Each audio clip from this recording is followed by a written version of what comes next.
Hello, welcome everybody to today's HR Huddle, February 19th. I'm Tamera Loerzel, and with me is my colleague, Samantha Mansfield. Sam, thank you for being with me today. I appreciate We it. are grateful to be on this HR Huddle with you again today. And we thought we would choose a topic that probably most of us don't like to talk about, or maybe not comfortable talking about, or wonder about, it's not going to happen to me, or, does this really apply? How does this apply at work? But we're going to talk about how to handle tragedy and trauma when it shows up. And it can show up in our communities, it can show up in our firms, it can show up in personal lives, of our team members. And I guess this is very close to home to me today because I live in Minneapolis, and the police shooting that happened yesterday, two policemen and a fireman paramedic were killed in a call to a home dispute. They were called out and responded to protect this family. And four members got shot, three of them fatally. And it was in the town where my church is. And I just watched the city rally. I watched the neighboring police departments and fire departments rally. I watched the community gather last night at 6:30 at the Burnsville, town center. And it made me think, what are we doing to make sure we are as prepared as possible? And you can't ever really be prepared for these things, but to anticipate, how do we rally together? How do we communicate? How do we take time to discuss these things that, we need to address for people while continuing to do business? I mean, that was the other thing I watched is, the police departments and the city manager and the investigators, they still needed to do business. And they still also needed to take time to talk, to grieve, to, share information. And, Samantha, I know you were also, sharing the recent, shooting in Kansas City. So another community, impacted. I know there's been other things happening, around, the United States. So we have things happening in our community that affect our people, but also we have things happening in our firms. We have worked with firms that have lost a partner tragically and suddenly. And how do we respond to that? And they've, were key members in the leadership team, or they were successors, to, leadership team members, or accidents that have happened. And, how do we take care of our people, and how do we, help them, navigate what they need to navigate? And so we just thought we would spend today and just talk about how do we handle trauma and, different tragedies that are happening around us. And, what can we do in our work life? What can you as HR professionals do to maybe have a little bit of forethought into what can we do when tragedy does strike, when trauma does happen, and where can we anticipate some of those things, be ready with our leadership team? So Samantha, I don't know if there's anything else you want to say from a setup perspective. No, I appreciate that you were brave enough to bring it up, because I do think it takes bravery. I think it is almost easy to say, but that's out there. Right. And let's not bring that in here. And so if we don't talk about it, then it doesn't affect us in here, right? Inside the organization walls. And it's not the case. And different people are going to react differently. Exactly. And some people aren't going to want to talk about it. And other people are tend to be very sympathetic, and they're going to feel it, and they're going to want to talk about it, or they're going to feel fear, or they're really going to genuinely feel the grief that maybe the community, like what your community is doing or going through, or somebody else I was just recently talking to. Unfortunately, they had a colleague that lost a baby very late term in the pregnancy. And, so yeah, we had planned on that person being out on maternity leave, but gosh, that person's in a completely different state of mind than, it's not joy, it's sadness. And we are their community.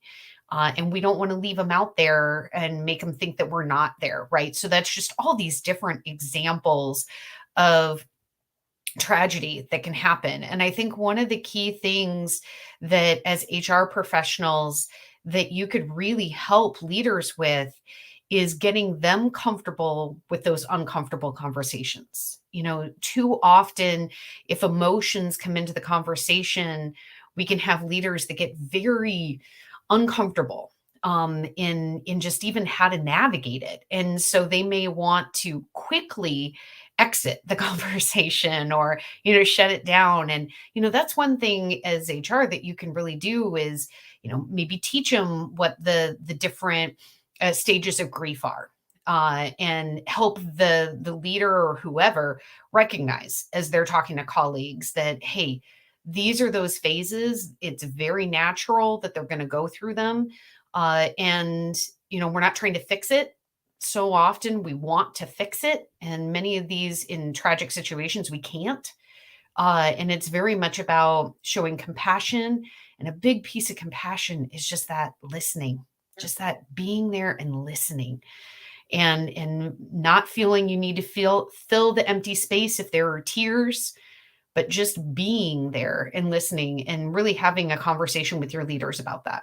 Yeah, I think that's so good, Samantha. And I think it goes back to, we've talked several times, I know, on this HR huddle that, make sure as leaders we're checking in with people, and we've given 4 questions, to ask to check in with people. The number one is, how are you?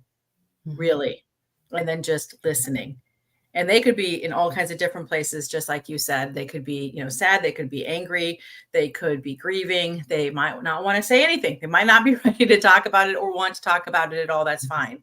And then the second piece to that around mental health and grieving is make sure that we are actively promoting the mental health support that your firm has. And whether it's through your benefits provider or you have other resources. I know many firms have done, different kinds of, webinars. They've sent out different kinds of resources from time to time, especially during Mental Health Awareness Month. But have those really readily accessible and available to people. It's something we should be doing ongoing, throughout the year. But during this time, if you just have it ready, hey, here are some resources that are available to you. Don't forget, and how you can use them. I think that's important, to have, and for your leaders to have, easy access to. Hey, feel free to share these with people. We'll share them with them broadly, but also, don't forget these are available, for people to, have on hand. So, and if it's a personal tragedy for somebody, within the firm, we probably do need to talk, like, how do we support that person? What do they need? We all don't want to bombard them. One of the things that we do, like if we've been out on surgery or, we've had a family member die, is, it goes through one person. We funnel connection and contact and support and questions through one person so that we don't have 10 or 15 team members reaching out. Now, that doesn't mean don't reach out if sympathy is appropriate or I'm here to support. I'm not saying that, but like that we really are saying, how do we structure our communication so we're not overwhelming the individual if it's some kind of personal tragedy that's occurring. Yeah. Well, and that's where you can get creative to, in how you may help. Like you were talking about how your community came together and, I don't know what all resources they were coming up with, for the family. Cause I know Yes. that family had 7 children and, there's going to be needs in that Right. situation. Right. And so you could do things like arrange for meals. We did that for a colleague, right? When there was a death, and gosh, the last thing you feel like doing is having to go and cook for your family and Right.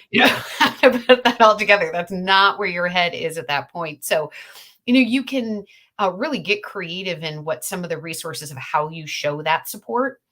And I think when it's a community event, like what's happened with you or in Kansas City last week and so forth, is recognize that you do have people on your team that want to support, that they want to do things, but maybe they don't know how, or they're looking for somebody to take that lead. And so, putting something together with your firm or having those ideas, like here's how we can do community outreach so that it's quick, so that you're showing that response, so that your team members that again really want to do something to help, they can enlist quickly to support you and the firm in doing something for the community. Like Right. an internal person, we're going to route it through a person. You can do the same thing in your firm. You can Yeah. have a committee. Who's our committee that activates the troops and puts things together, and here's how our firm can help. Because a lot of people do want to help. And I know I've worked for organizations that we had certain community outreach, and it was unbelievable how much you would see pouring in, but they just need that help in somebody create the catalyst, somebody get it started. And then we feel not so worthless or feel, Helpless. yes, helpless in the Yes. situation, and then it can start to turn into a positive that we're making change and we're doing something. Yeah, exactly. I think that's super smart. And validate resources. When you were talking, Samantha, it just made me think some of the resources that are going out to, support the police officers and paramedic, currently. And then yes, the family that was ultimately impacted that they were going to, serve and protect. But they've been sending out a lot of messages saying, unfortunately, people take advantage of these times and send out links and try to do fundraisers that are not valid and not going to the families that you think it's going to. And so they've been really specific about going to burnsville.gov and then current affairs. And here's the links, and using valid companies like GoFundMe. There's others out there, but just make sure that you are validating anything that we're doing and verifying where it's going and who is behind it, because unfortunately during these times people do take advantage of it. It's sad that that's where we are, but we do need to verify those things and make sure that we are looking at them. And I thought that was smart that they were out there proactively communicating that. So Yeah, no, oh my gosh, that's so true, because that just takes extra time, right? right. To do your own research and try to Right. figure out, is this going to the right place, or where do I even do it again? It's a place that HR, you could identify in advance. Again, who's our committee that jumps in, kind of like we have our fun committee and our fun director.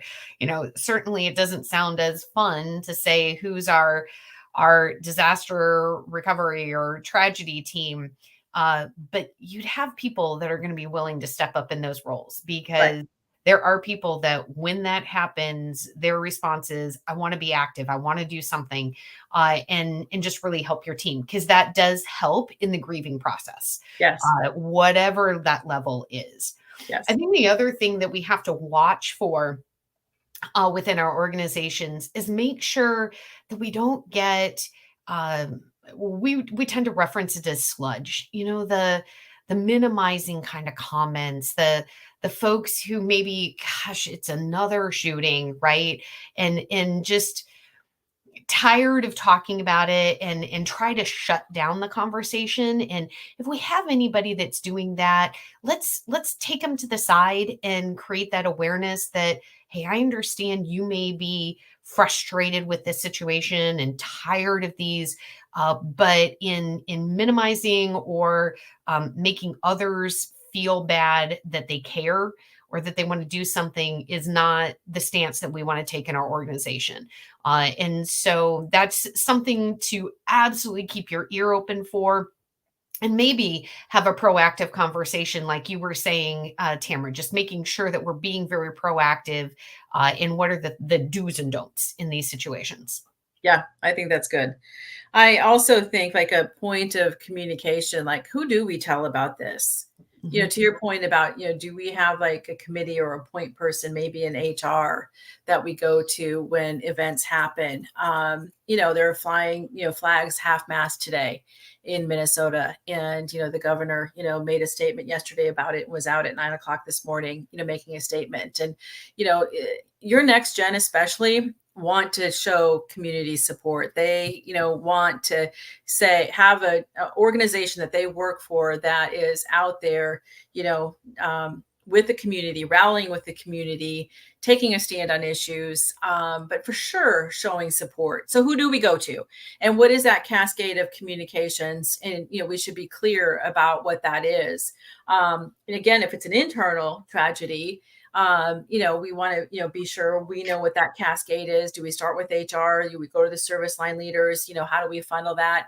We might even want to have a draft, frequently asked questions going, because we start to wonder, if we had a partner, pass away, which, we've helped some firms navigate, there's a lot of questions and we don't know all the information at once. And so it's like ongoing questions are going to come up, at first it's going to be the shock. How can we help? What do we need to do? How do we need to rally? Who do we need to tell? What's the message? Those kinds of things. Those are good to get documented, written on the, FAQ. And then we start to think, well, how's this going to impact me? How's this going to impact next week? How's this going to impact that project? What's going to happen, with the department? Because this is what we were planning on. Like then people start looking out, and we've got to be prepared to at least capture the questions, and then we can go back out with answers. But we want to be unified in our answers also as a leadership team. So that's not something you practice on a regular basis, is having an FAQ. We are proponents for it for many, many things, whether it's a software initiative you're working on and you're transitioning, or we're doing, client, transition because a partner is retiring. But there's, everything. We got to get really good at creating FAQs. And, again, to your point, have somebody that is the go-to person that is capturing them. They might not know all the answers. They could start the answers, but then get answers from leadership, make sure it's consistent, and then be communicating back out on a regular basis. As things continue to evolve, new information is learned. Like I said, I was watching that last night, and I know, they were like, under investigation was the current answer for many of the questions, which is valid. But a lot of those questions are going to start to get answered, and we need to have one single source of truth, and that can be your FAQ. And so that's something to think about also, as you look at disaster recovery. You mentioned that too, Samantha. This applies to that as well. Our disaster recovery plans, everything we're talking about, applies to that. We just happen to be talking specific about any type of tragedy or trauma that might happen, to us. So that's something to consider, is the FAQ idea. And if you hear that idea, because I think you're spot on, Tamera, and if you hear that idea and you're thinking, I don't even know what I would include in that, like what should be there. I just looked over at my other screen, and my new friend, ChatGPT, I just quickly typed in, I'm an HR professional.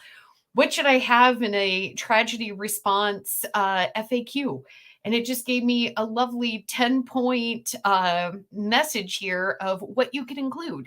And, things like that, you don't have to start these things from scratch. There's great material out there. You could even ask your Chat GPT, what are the stages of grief, and how is a manager or partner or leader, how can I support somebody in dealing with grief? And she's going to have a response. I call her she, but she's going to have a response for you. So I offer it to you, as you could be hearing this and say, oh, that's yet another thing on my list that, yes, that sounds wonderful, but where does that fall in my priorities? Realize that you can get a big jump start by using a tool like that, and then really be able to be there to support your colleagues and your team members and your leaders, who may also be sitting there and saying, I can see a difference. I can see there's something wrong, and I just don't know what to do because this person is clearly affected by it. So great resources that are out there and available, where you don't have to feel that pressure of that lift. Yeah. Very smart. I love it. I love another use for ChatGPT. We underutilize that application quite a bit. So I think the other thing is just to provide grace, for people. And, kind of where we started is, people are going to deal and react in different ways. And yes, we need to keep the business moving. Yes, we need to still take care of clients. Yes, we still need to take care of team members. And we need to figure out how to provide the space, for people to talk, for people to grieve, for people to go show support, for people to rally and, want to do something.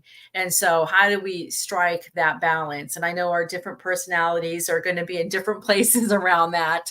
But it is something that will demonstrate to your team how you handle this and how you support them and others, through different situations that occur, and that we do have the space for this in our work. We do prioritize what's important, and our people are important. And if things are impacting our people, we need to address that, and then balance that with how do we also continue our work. And by the way, that's one of the ways that we can, pull together through this is our work.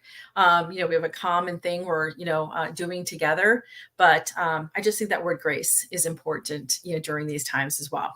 Yeah. And what you just said made me also really think about punctuating the point and reinforcing with your team when we need to give that grace to clients too. Mm, If you have clients that are in these various communities, just remember that, okay, maybe our team members aren't feeling the direct effects, but do we have clients in those communities? And yes. is there an outreach to do there? Or do we need to be sensitive about having a conversation and demanding, hey, I need this, making sure that we're mindful of that. And Yeah. so to that updating that you talked about earlier too, doing a quick search. Do we have any of our clients in that area? Okay, who's working on that? And let's not send a callous or indifferent email of, I have somebody who's just desperately trying to get their work done and on the deadline, and we understand and we appreciate that. But making sure that we're not coming across as unfeeling if there's somebody in that community that may be feeling the effects of it. Yeah. And that personal outreach goes a long ways, Mhm. that we're paying attention to it, that, it says, I see you. I know, I'm paying attention to what's happening and, what's important to you, and how you might be affected, and how can we best support you. And I think that's the message we want to send to everybody. And so, send it to your team, send it to the people we're trying to support. I love the idea of going out to our clients. Hopefully this gave you some ideas, that maybe a conversation with your leadership team sometime in the future here, not too distant future, but sometime in the near future, where you can talk about, hey, how do we handle these situations? And, what could we, maybe, plan for in advance? How could we think about this idea of cascaded communications and streamlining communications, and providing individual, one-on-one support, to our team members and clients, as things come up. And we just don't think it's something that we probably talk about for sure often enough. Maybe not at all. It might not be on our radar, but for sure we could pay more attention to it. And so we just thought it was a good time to do that. And we hope you are all doing well, and we hope you have a great week. And we look forward to seeing you again next week. Thanks for joining us today on today's HR Huddle.